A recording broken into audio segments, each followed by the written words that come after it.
ανακατεμένες με τους παθιάρικους ήχους αμανέδων, ξεκίνονται στην ευρύπορη κατάφωτη αίθουσα. Ωστόσο, ο βασάς δείχνει ανήσυχος. Πυκνές του λίπες καπνού ξεφυσάει. Το μέτωπό του έχει ζαρώσει από την έγνοια.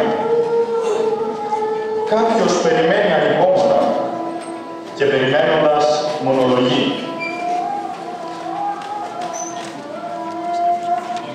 Λες να μην έρθουν οι Εβραίοι. Ποιος μπορεί να έχει τέτοιου εμπιστοσύνη σε αυτούς τους θεοτέκτες?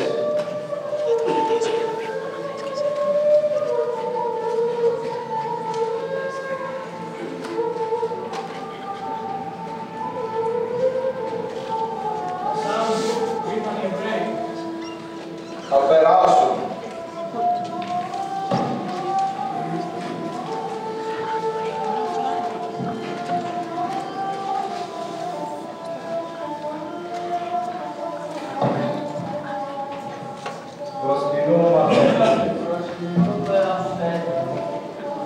Γιατί αργήσατε, ωραία. Καθίστε.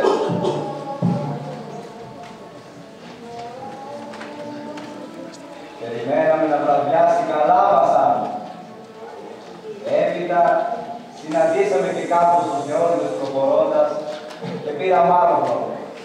Μη μας δούνε που ερχόμαστε κατά δόση.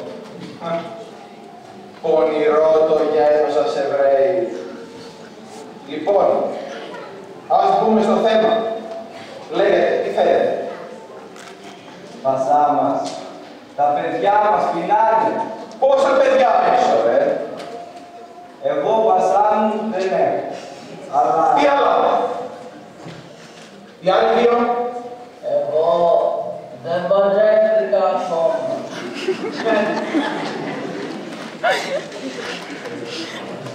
Βέβαια. Τα χρόνια είναι μπροστά σου και τα νιάτα. Ο άλλος?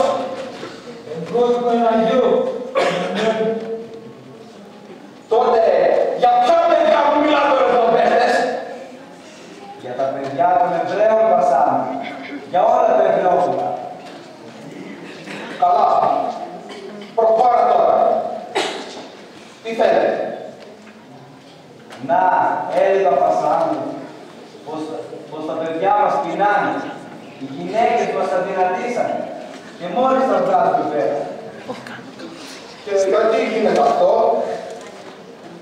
Γιατί τα παζάρια βασά μου έπαυσαν να γίνονται τις Κυριακές και πήγαν στο Σάββατο, τότε που εμείς δεν εργαζόμαστε. Έτσι έφυγαν από τα χέρια μας που το είχαμε και μείναμε άνεργοι και πεινασμένοι. Να εργάζεστε κι εσείς το Σάββατο. Άπασά μου, αμάρτημα μεγάλο αυτό για μας. Εμείς το Σάββατο δεν πρέπει ούτε να φτιάχνουμε μεγαλύτερο. Αμάρτημα μεγάλο, και που θέλετε να σκοτώσω έναν άνθρωπο, τον καλόγερο, γιατί γι' αυτό ήρθατε. Δεν είναι αμάρτημα μεγάλο. Θεοπαίχτες, θεοπαίχτες, θα διέγραφε να σας πετάξουν έξω με τις κλωτσιές Αν δεν είχαμε τα βρόσια. Σκασμός! Μα ένα σας. Και δεν πρόκειται να σκοτώσω εγώ αυτόν τον Άγιο άνθρωπο. Όσο ζει ο Κουρτ Πασάς, ο καλόγερος δεν θα πεθάνει. Τι κοιτιέστε, ρε ζαβάρια! Εσείς και οι τρεις μαζί δεν αξίζετε ούτε μια τρίχα από τα γένια. Και ενώ εσείς τον πολεμάτε, αυτός είπε, τον άκουσα με τα ίδια μου τα αυτιά και μου το είπαν και άνθρωποι μου που τον παρακολουθούν. Είπε λοιπόν στους χριστιανούς που τον άκουγαν, «Όθεν αδελφοί μου, όσοι αδικήσατε χριστιανούς ή Εβραίους, ακούτε οι Εβραίους ή Τούρκους, να δώσετε το άδικονο πίσω. Ναι, Πασά μου, αλλά μας κατηγοράει κιόλας. Όχι άδικα. Συνέχισε όμως την κουβέντα σου να τελειώνουμε. Καθίστε. Πασά μου, φέρνοντας το καλόγερο στο παζάρι από την Κυριακή στο Σάββατο, μας έκοψε τα πόδια. Πεθαίνουμε της πείνας. Καλά. Άσε τις κλάψες τώρα και προχώρα. Τι θέλετε να κάνετε? Θέλουμε, Πασά μου, και όχι με το ασημείωτο βέβαια. Είμαστε πρόθυμοι να πληρώσουμε όσα μας ζητήσετε. Θέλουμε ο Κοσμάς να φύγει από τη μέση.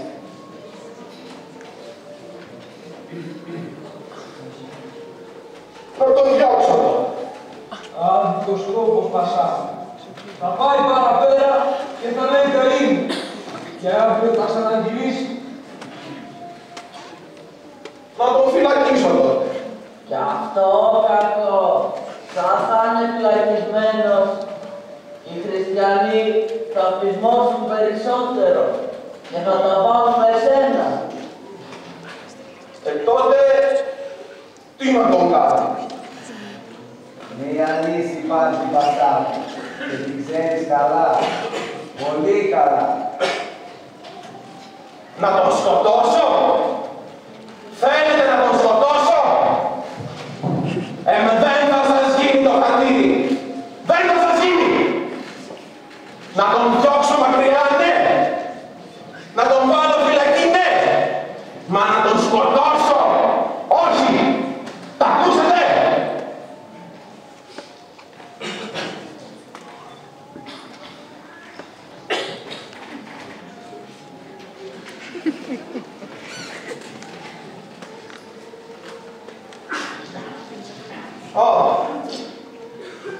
Σκέφτηκα.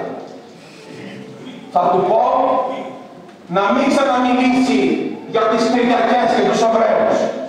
Να μην ξαναμιλήσει. Τι λέτε? Πασά μου, πρέπει να πάρουμε μια απόφαση. Αυτό που σκέφτηκες εσύ τώρα, το κάνουμε εμείς από καιρό. Του μιλήσαμε πως αν πάψει να μιλάει για την Κυριακή και τους Εβραίους, θα του δώσουμε γρόσια. Πολλά γρόσια. Να χτίσει εκκλησιές, να χτίσει σχολιά, ό,τι θέλει. Και ξέρεις τι μας απάντησε? Τι ωραία.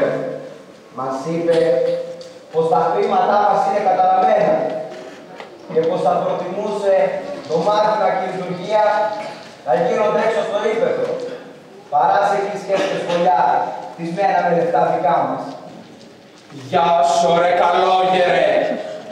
Γεια σου ρε Λεβέντη. Ναι. Αλλά αν του το πω εγώ, αν του το διατάξω εγώ, θα μ' ακούσει. Άδικος κόπος, Πασά μου. Εμείς το ξέρουμε τον Κοσμά πιο καλά από εσένα. Ξέρουμε να τον μισούμε και ψάχνουμε να του βρούμε ένα ψεγάδι, ένα αδύνατο σημείο. Άδικος κόπος. Το μυαλό του σκληρός αμυλόπαιδα. Δεν γυρίζει ούτε ρούχο. Για να το πούμε αλλιώς, να του ζητήσεις τα ρούχα του, θα δει.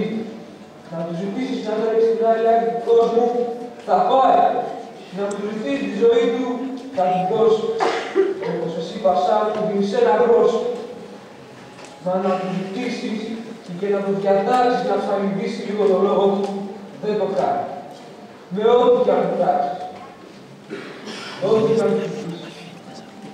Μπράβο ρε καλόγερε. Λεβέντης άνθρωπος μωρέ. Λεβέντης. Πού πάει ρε? Φεύγουμε, Πασά μου. Γιατί φεύγετε? Πείτε μου τι θέλετε. Τον θάνατο του Κοσμά. Και πληρώνουμε γι' αυτό πολλά.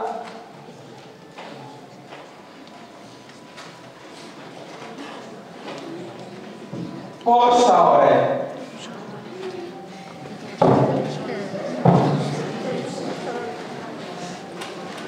15.000 γρόσια. Τι λες, ωραία! 15.000 γρόσια για έναν άνθρωπο, για έναν Άγιο άνθρωπο. Πόσα θες, πασά μου? Τουλάχιστον 60.000. Τότε ας φύγουν. Κάτσε κάτω! Πείτε, πόσα μου δίνετε εσείς? Είπαμε, πασά μου. 15.000 γρόσια. Δεν γίνεται. Δεν γίνεται. Να μου δίνετε τουλάχιστον 50.000. Πασά μου, είναι πολλά. Δεν τα έχω. Δεν μπορούν. Αν δεν συμφωνείς... Καλά. Καλά. Ώστε μου 40.000. Πασά μου, να σου δώσουμε 25.000 για να τελειώνει. Αλλά όχι παραπάνω. Καλά. Καλά.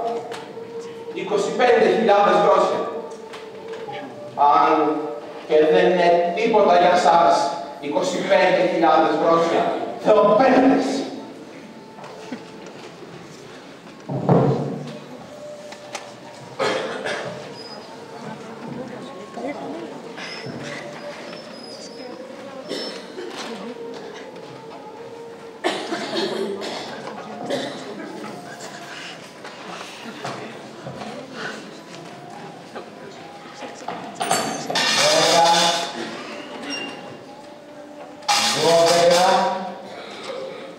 Και μισό.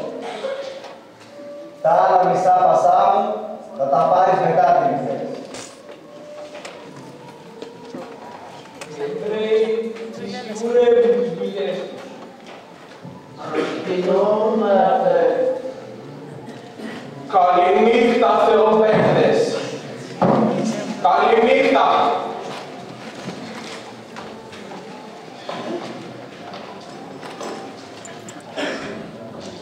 Μου φάγαν έναν Άγιο άνθρωπο για 25.000 γρόσια. Α, τους άτιμους. Δεν ήταν οπωσδήποτε. Άγιος ήταν. Δεν είναι μικρό πράγμα. Πραγματικά Άγιος. Θεοπαίδες.